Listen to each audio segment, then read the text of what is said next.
And this is Changing the Narrative. I'm David Rives, and we are changing the narrative every week on the podcast. You know, when we think about human evolution, it's something that we've all seen in textbooks. It's something that we are often we're encountering on a Discovery Channel episode, on National Geographic. It is taught to young children. It is pushed in universities. This whole idea that we evolved from ape-like ancestors over long periods of time, and you back it up, and then it gets back to this idea that, oh, well, we're all part of this universal common descent, a tiny little organism that somehow sprouted to life millions upon millions of years ago, and then slowly started working its way up from slime, from goo, to fish, to bird, to ape, to you, and now this is taught as fact all over the world to college students. This entire fairy tale, this fable, is being pushed. It's something out of a fairy tale novel, and yet it's pushed as scientific truth. With me today is Dr. Carl Werner. Dr. Werner has written many books on the subject. He has produced some award-winning videos on this topic, and also is incredibly involved in research on breaking news when there are frauds discovered within human evolution. Dr. Werner, welcome to the podcast. It's great to be with you and your audience, Dave. Thank you. It is great to have you in studio. I tell you, I appreciate it. You got in last night? Yes, it was a 5-hour drive from St. Louis and came to the beautiful state of Tennessee. It's just fantastic. We love it. We absolutely, I've spent almost my entire life here, and good people, rolling hills, beautiful scenery, and you can't go anyplace else to find the Wonder Center and Science Museum. Yeah, exactly, which is spectacular. I had no idea that it was this big a footprint. It's a beautiful facility. Thank you so much. Yeah. Thanks. 150 frauds. Explain that for a second. What is your research over the last few years been about? Well, first of all, I want to define a fraud. Okay. I'm not talking about mistakes. I'm saying the human evolution scientists that would be like Johansen and the Leakeys and like carried out and committed 150 frauds. They knew what they were presenting was either an altered fossil, a lie, an altered diagram, etc. Now, there's thousands of mistakes in this field. Like sure. A mistake would be like Dr. Noel Boaz picked up a dolphin's rib and he thought it was an ape-man collarbone. Oh, wow. But see, that would be just a mistake. That was a Libyan ape-man.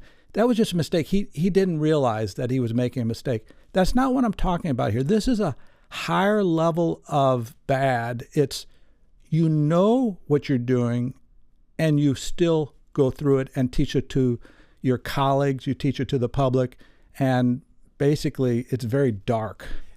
When we talk about science, we know that science has continued to be updated throughout the years. I mean, every year you look back and you're like, well, we misunderstood this, so let's update where science is heading.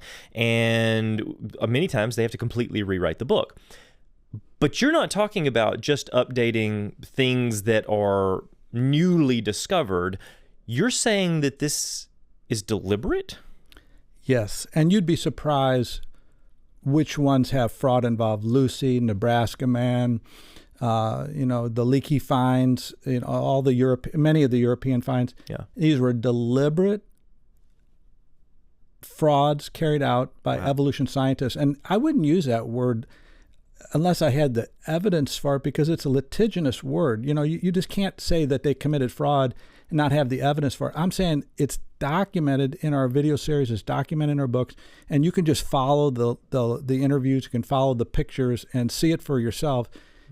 It's surprising. Wow. Okay, before we dive into, because I want you to go through several of these.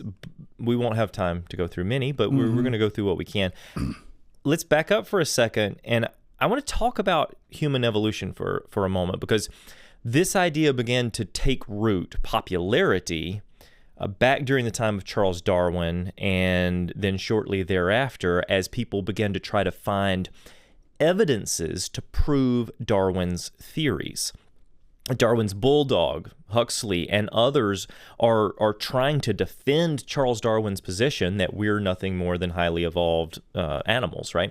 And so all of these people are starting to look for evidence. Paleontology is this fairly new field where we're beginning to find dinosaur bones of all these things. We're beginning to find mammal bones. We're beginning to find sea fossils all over the world, and not just find them because people have been seeing them for thousands of years now, but we're beginning to scientifically catalog them. Mm-hmm. And then it comes to humankind. Mm-hmm. So talk about human evolution for a moment and the agenda behind that, and what was going on back at the time of all of these supposed great finds like Piltdown and Java Man and Nebraska Man and so on.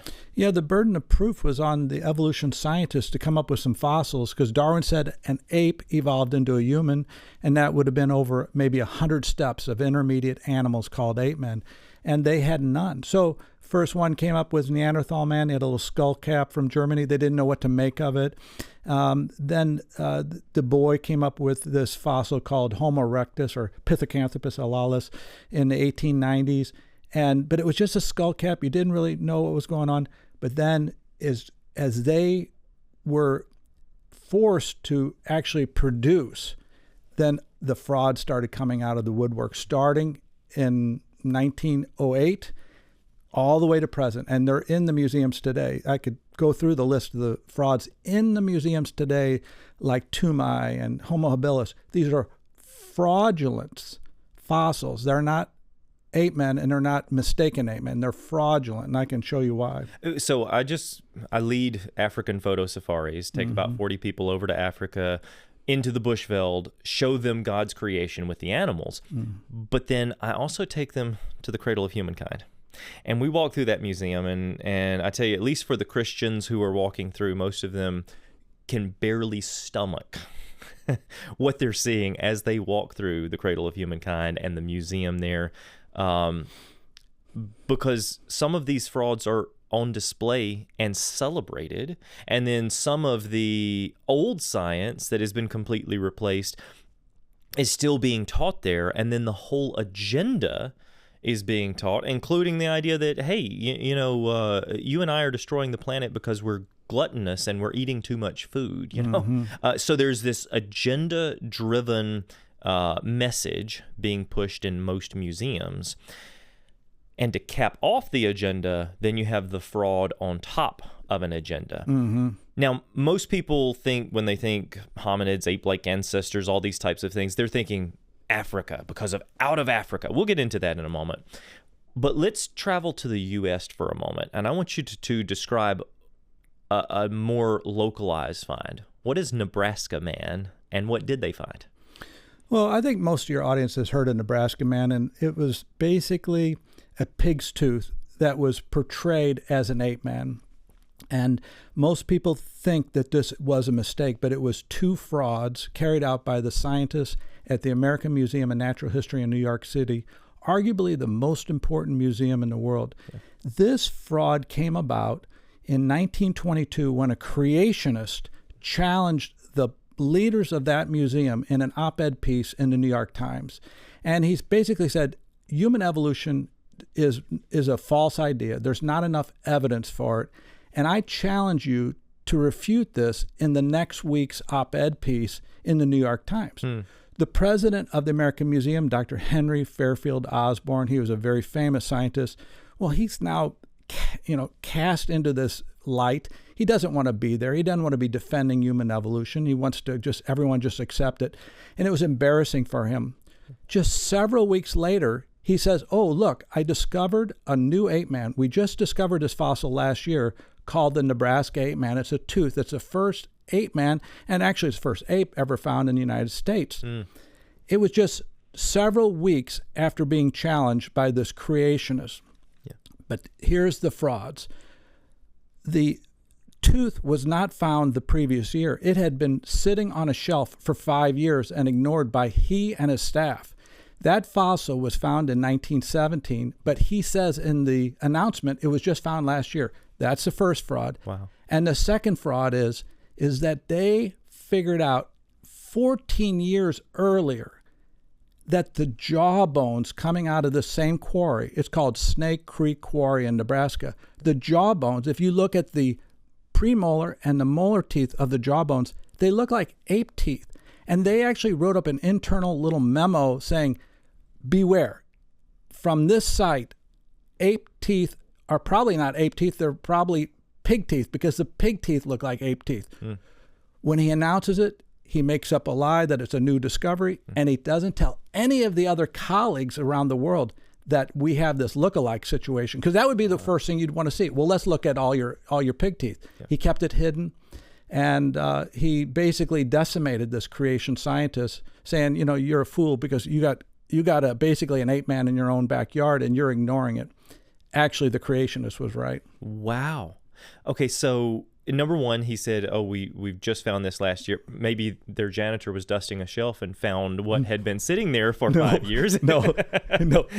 But this, not mentioning that it could be another type of a creature, a very common pig tooth, it had to be purposeful, because they were trying to rebut the creationist argument. That's right. They did, I think, 8 scientific articles after they made the announcement in the biggest journals of the world. And they went through all the comparing this pig tooth, but they called it an ape man, comparing it to every kind of animal that you could imagine: bear teeth, carnivore teeth, human teeth, ape teeth. But they never compared it once to the pig teeth that they knew looked alike the human teeth. Did they draw pictures of what this creature was supposed to have looked like? Oh, yeah. And it was a 2-page spread in the Illustrated London News. I think some of your audience may have seen it, where it's a full drawing, and it's these 2 ape men using stone tools, and you see some extinct animals in the background. And it was very compelling, except it was all based on one tooth. And it was based on a pig's tooth. Yeah. Not just one ape tooth. No, one tooth from an entirely different creature. And it was purposeful, and it was fraudulent. Okay. And this is just 2 of the 150 frauds that we documented. This is a big deal. It is. Okay, and so people are going to say, well, you're talking about back in the early 1900s, right? We're back in the 1917 to the early 20s.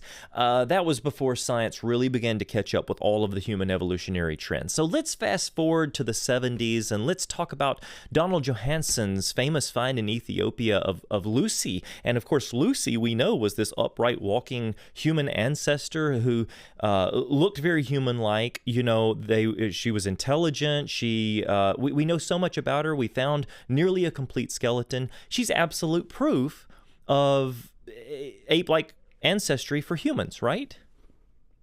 No. And here's the deal. Well, first of all, evolution scientists don't believe Lucy is an ape man, like a direct ancestor to humans anymore. They've kicked her off the line. But Johansson's Lucy was perpetrated by 3 frauds by Dr. Johansson. I want to go through those frauds in detail. And this is a stunning. So first of all, Lucy is about 3.5 feet tall, the size of a chimp, and all of her features look chimp-like. A chimp-sized brain, a chimp-sized protuberant face, chimp-sized and barreled chest, chimp-like long arms, chimp-like curved fingers for grasping limbs. Everything was chimp, chimp, chimp, chimp, chimp. Except, he said, the one thing that makes it an ape man is this knee joint. He found this knee joint, and he said, this knee is from an upright walking creature. So you have an ape that walked upright like a human. His whole argument was based on this knee. Okay. Now here's the fraud. Now pay attention to the words. He said, quote, something to the effect, I'm going to paraphrase it, but all anatomical analysis of this knee joint and biomechanical considerations show that this knee joint was from an upright walking creature like a human. Okay, I believed it. Yeah. But then we went and filmed an interview with his partner in Paris. His name is Dr. Yves Coppens. Dr. Yves Coppens and Johansson were the partners, the directors of the Lucy expedition. He is considered Mr. Lucy over in Europe. Johansson's considered Mr. Lucy in the United States. The US. And I interviewed him, and I threw him a softball question. I said, Dr. Kopens, the knee joint of Lucy, was it human-like or was it ape-like? Knowing he's going to say human-like. Yeah. And my jaw dropped on the floor. He said, no, the knee joint is ape-like. The one feature of Lucy that was supposed to be human-like, he's saying, no, it's ape-like. I was befuddled. I was like, are you kidding? Okay. For 40 years, I was told this. And we interviewed Johansson, and he repeated this in our interview with him. He repeated this in his Nova series. He repeated this on his book, that the knee joint was from an upright walking creature that walked like a human. And, quote, all biomechanical analysis, all analysis, that would be everybody's analysis, shows that it's from an upright walking creature. Yet here's his partner that says, no, it's from an ape. And then we interviewed his former student, and he said in his lecture, Johansson said, this is the Lucy knee joint, and compared it to apes and humans. And Johansson said at this lecture he gave in Berkeley, or in California, that it fell right in the middle of the apes. That's what he told his graduate students, but he tells the public and his colleagues that it's a human-like knee. And that's just one of the 3 frauds that we documented that he did. Okay, we've talked about Lucy's knee, and when I say Lucy, we don't even know the gender of Lucy at this point. I mean, it may be Brucey, right? But this creature, the knee, there was fraud perpetuated there. When we look at the pelvis, this one is one that I find very intriguing, because the hip bone was supposed to have been very human-like, and yet there's actually footage, and I've seen the footage, and maybe you can expound a little bit further, but there's actually footage of casts being taken of that pelvis, and the pelvis was fractured in many ways, and it was repositioned, re-glued back together, and ground around on. And it now looks fairly human, but it didn't always look perfectly human. Is that correct? That's exactly correct. And I want to just back up and explain to the audience. A human pelvis turns forward. In fact, you can feel it in the front of your side here, under your belt. That's your pelvis bone. Yep. But an ape's pelvis upper blades are flat, and they never come to the front. They just stay in the back of the body, okay? Lucy's pelvis, when it was found, was flat and did not turn forward. Okay. Johansson said, oh my gosh, how can this be? Because that would mean she wasn't an ape man. That would mean she's an ape. She walks on all fours. So he says, well, that pelvis must have got bent. The animal must have died and fell into the lake, and an antelope must have stepped on the bone, and miraculously it changed it from an ape pelvis to a human pelvis. That was his deluded thinking, okay? It's crazy. So he says, well, what I'll do is I'll take the bones of Lucy's pelvis. I'll make a plaster copy. Mm-hmm. No harm done. That's perfectly. Yep. And then I'll cut the pelvis blades that are flat like an ape. I'll cut it. I'll cut it. I'll cut it. Grind it. Grind it. Grind it. Then I'll glue it back together, and it goes from an ape pelvis to a human pelvis. You can see this in our book and in our video series. Yeah. Now, that's not fraud. That's just stupid, okay? Yeah. Because, the whole thing is, what is it, ape or human? And he's just basically saying, it looks like an ape. He says it looks like a chimpanzee pelvis. Yeah. But then he says, but I don't believe it. I'm going to change it into a human pelvis. That's not fraud, though, David. What's fraud is his next step. And this is what's in his book called Lucy Language. He takes this plaster pelvis that he's now created. It's plaster. It should be all white. Yes. And it looks totally human. Okay. And he paints it to look like real bone. He instead of showing you where he did the cuts and where he filled in with plaster, he takes this beautiful fossil-looking like structure, but it's not. It's plaster. Yes. And says this is the proof of bipedalism. See, that's a fraud to have painted it and not explain to his book audience what he did, how he got that there. That is in detail shown in our book and our videos. Completely reshaped it and then positioned that. Okay, so I get it. You've searched all your life for, some type of a famous find. and you're not finding what you need, and you're desperate to become recognized in the community. And so you make it work, no matter what you have to do. And that sounds like what he's done. It is exactly what he's done. It's shameful. As my friend, the late Dr. Menton, said, if you find a new fossil snail and announce it, nobody's going to show up to your house or your office to interview you about it. But if you announce that you found a new hominid or hominin or ape man, BBC will be there the next morning, Time magazine will be there the next morning, and you'd have the world's press at your door. So these scientists all go out looking for the ape man. There is no such thing as an ape man, by the way. And so they're not going to find it. So they all have to then figure out, well, what am I going to do? I'll take a donkey skull and make it an ape man skull, Yeah, that's the compelling problem.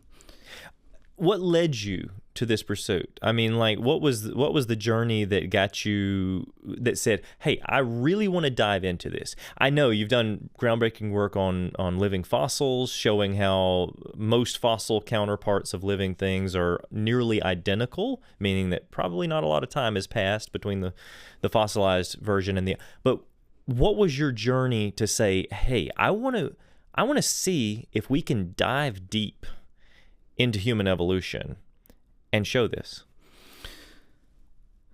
Human evolution is the last pillar standing in naturalism. And once human evolution goes down, the whole theory collapses. And the scientists around the world believe that their colleagues have found all of these ape men in these charts. And it's an odd thing that you have all these ape men, and yet when you look at all the other animal groups, they just suddenly appear in the fossil record. The bats just suddenly appear, the dinosaurs suddenly appear. Why this one group of animals do you have perfectly intermediates? I thought that was very odd.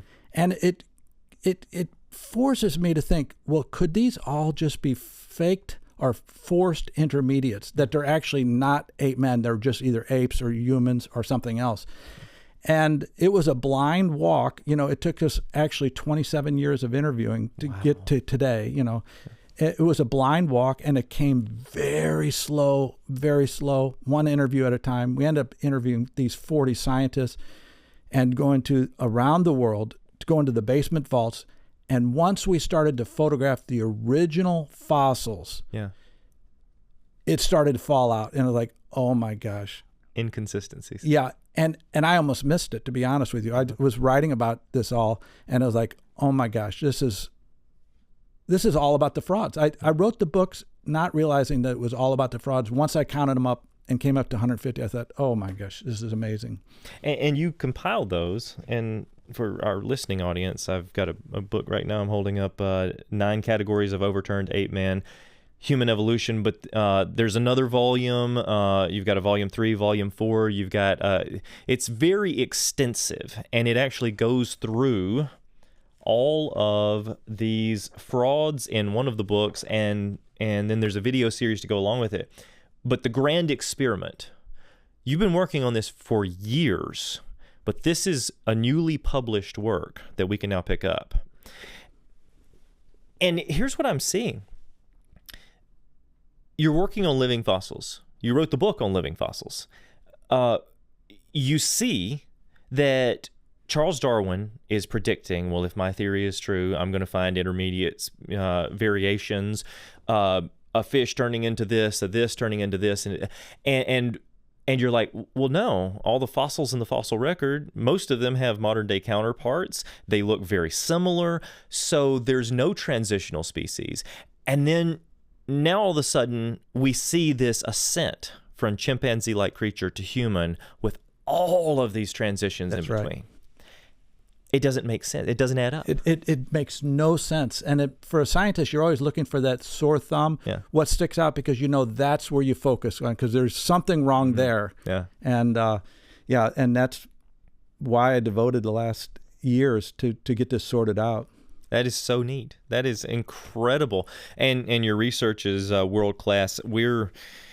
By the time this airs, it will have already happened. So, guys, it's too late. You're going to have to check back with us. But tonight, as we're taping this, you're going to be on stage in the Wonders Theater on a live presentation broadcast on Genesis Science Network, talking about a number of these with just a little bit more time to spend. But this is the kind of research that a lot of people are afraid to tackle, and then this is the kind of research that a lot of people are intimidated by because there's so much there. And yet, when we think about human evolution and we think about the number of supposed ape-like ancestors that have been discovered, they still don't equal up to a lot, do they? No. Scientists are going to historians and scientists are going to look back at 2024 as the year that evolution collapsed.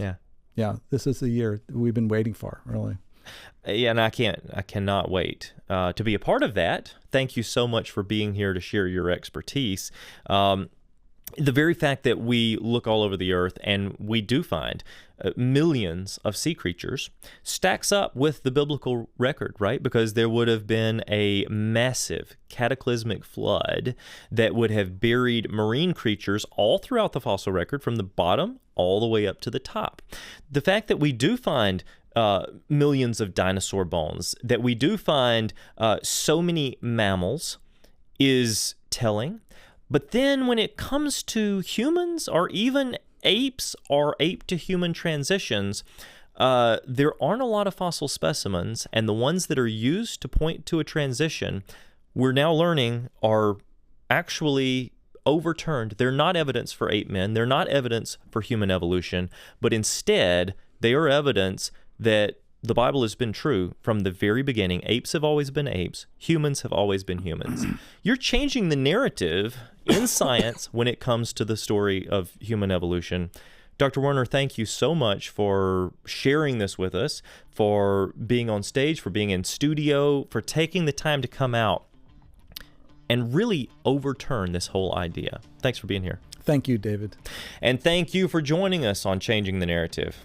I'm David Rives. I'll see you next time. Keep looking up. Truly, the heavens declare the glory of God.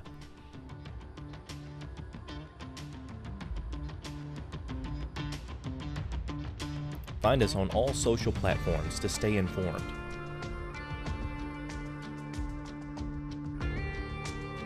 Watch Genesis Science Network 24/7 for free on Roku, Fire TV, and on our website. Visit the world's largest origins-based store, creationsuperstore.com. Plan your trip to the Wonders Center and Science Museum just outside of Nashville, Tennessee.